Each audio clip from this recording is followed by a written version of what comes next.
তীরের ভিউটা দেখো কত সুন্দর লাগছে। রথযাত্রার জন্য রথ রেডি হয়ে গেছে। 27 জুন রথযাত্রা, আর কিছুদিনের মধ্যেই রথযাত্রা ফেস্টিভ্যালের কিছু নোটিশ এখানে দেওয়া রয়েছে, তোমরা ভিডিওটা দাঁড় করিয়ে দেখে নিতে পারো।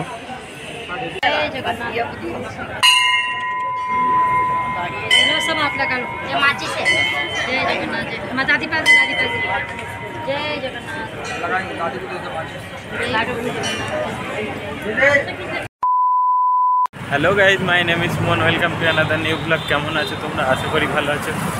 আজ যাচ্ছি হায়দ্রাবাদের বাঞ্জারা হিলসে থাকা শ্রী জগন্নাথ স্বামী টেম্পলে, আর তোমাদের সাথে যেতে যেতে কথা বলছি, চলো দেখতে থাকো। চলে এসেছি মন্দিরের কাছে, এই হলো মন্দিরে। আর এখানে 5 টাকা দিয়ে জুতো রাখার জন্য জায়গা রয়েছে মন্দিরের দু সাইডে। আমরা মন্দিরের সামনে প্রবেশ করছি।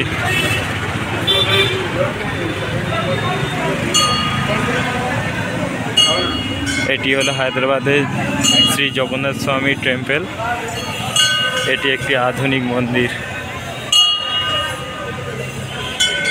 আমরা মন্দিরে প্রবেশ করার সময় ভেবেছিলাম ওটা মেন গেট, কিন্তু পরে বুঝতে পারি ওটা ব্যাক গেট ছিল। আরও তিনটে টোটাল গেট ছিল, ওটা ব্যাক গেট, আর সামনে 2খানা গেট ছিল। মন্দিরটা খোলা হয় ভোর 6টার সময় এবং বন্ধ হয় দুপুর 12টার সময়, এবং বিকালা 5টার সময় খোলা হয় এবং রাত্রি 9টার সময় বন্ধ করে দেওয়া হয়।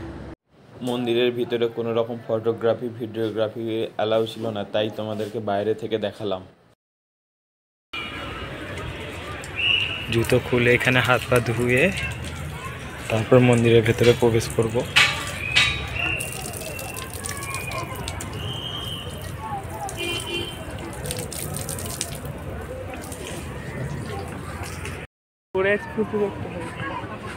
মন্দিরের সাইডে কত সুন্দর ডিজাইন করা রয়েছে ঠাকুরের মূর্তি।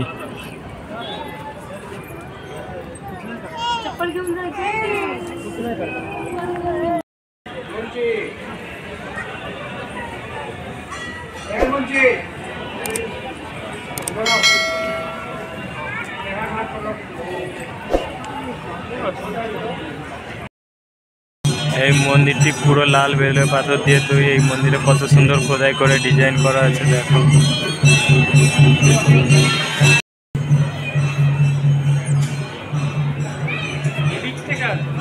এই মন্দিরটা হায়দ্রাবাদে থাকা উড়িয়া সম্প্রদায়ের দ্বারা নির্মিত জগন্নাথ দেবকে উৎসর্গ করে।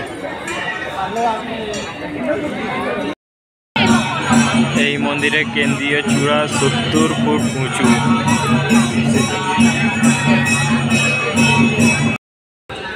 এই মন্দিরে আরো কিছু ছোট ছোট মন্দির রয়েছে। মন্দিরের প্রধান দেবতা হলো শ্রী জগন্নাথ দেব, তার ভাই বলভদ্র এবং বোন সুভদ্রা। এছাড়া লক্ষ্মী, গণেশ, শিব, হনুমান এবং নবগ্রহের জন্য আলাদা উপাসনালয় রয়েছে।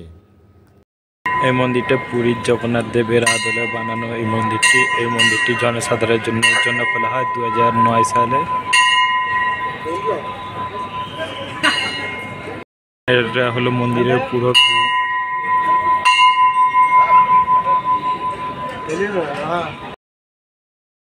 মন্দিরের বাইরে রয়েছে পার্কিং এরিয়া। এটা পুরোটা পার্কিং এরিয়া।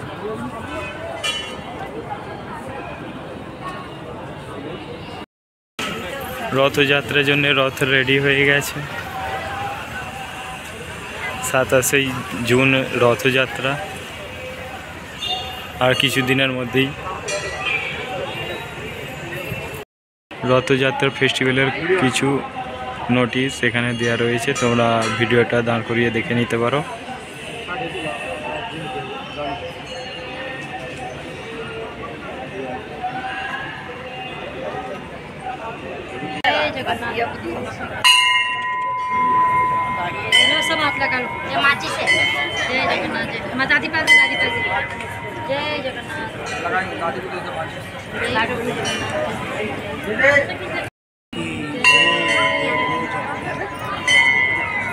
রাত্রির ভিউটা দেখো কত সুন্দর লাগছে।